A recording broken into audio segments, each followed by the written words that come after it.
800 அடி ரேம் வாக்கு. இந்த ரேம் வாக்குக்கும் அந்த ரேம் வாக்குடைய தடுப்புக்கும் கிட்டத்தட்ட 10 அடி இடைவெளி. இந்த பக்கம் 10 அடி, அந்த பக்கம் 10 அடி இடைவெளி. கிரீஸையும் தடவியாச்சு. இதையும் தாண்டி சட்டையை கழட்டி கிரீஸை தொடச்சிட்டு தண்ணி பாட்டில் ஊற்றி அதை கழுவிட்டு அதில் பிடிச்சி ஏறி அங்கேருந்து அங்கே 10 அடி ஜம்ப் பண்ணி 10 அடி ஜம்ப் பண்ணுறாங்க.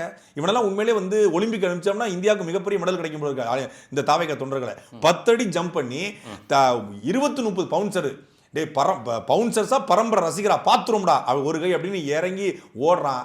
நான் இறங்கி ஒரு காணொலி கூட போட்டிருந்தேன். மாநாட்டுடைய நோக்கம் என்ன? மாநாட்டுக்கு போவோம், நாங்கள் ஒரு செல்ஃபி எடுப்போம், அவர் எங்களை செல்ஃபி எடுப்பார், துண்டை தூக்கி நாங்கள் எறிவோம், எங்கள் மேலே அவர் எறிவார். இதான் மாநாட்டின் நோக்கம்னா அதே தான் நோக்கம்.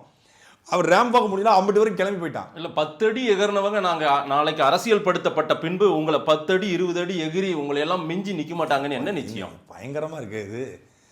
10 அடி ரேம் வாக்கில் குறிச்சு போயிட்டு இருக்காங்க. ஒட்டுமொத்தமான சேர் கிட்டத்தட்ட 50,000 சேர்ன்னு நினைக்கிறேன், 50,000 நாற்காலிகள். அத்தனை நாற்காலியில் 90 விழுக்காடு நாற்காலி உடஞ்சு போச்சு. ஏற்கனவே விக்கிரவாண்டி மாநாட்டில் நாற்காலியை உடைச்சதுனால தான் விபத்து ஏற்பட்டு உடைஞ்சதா சொல்றாங்க. அதாவது மிகப்பெரிய மாப், ஒரு கூட்டம், அந்த கூட்டம் நிலநடுக்கம் வந்துச்சா?